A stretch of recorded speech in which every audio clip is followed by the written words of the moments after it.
So friends, పెద్దమ్మోళ్ళ ఇంటి దగ్గర వంకాయ తోట ఫ్రెండ్స్, చూసేయండి. వంకాయలు అయితే చాలా లేతగా ఉన్నాయి. మేమైతే ఇప్పుడు వంకాయలు అయితే తెంపబోతున్నాం. చూడండి,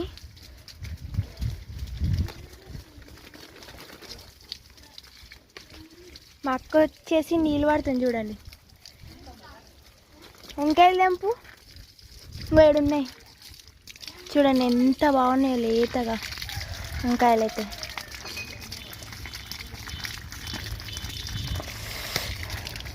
చూడండి, వంకాయ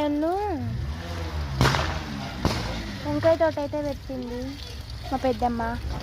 చూడండి, మా అక్క అయితే వంకాయలు తెంపుతుంది. వంకాయలు గోంగూర అయితే వేసింది దీంట్లో వాళ్ళ ఇంట్లో.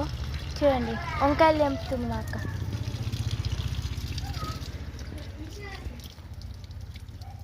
గట్టిగాను వస్తాయి, ఇంత పెద్దగా ఉన్నాయి చూడండి ఫ్రెండ్స్.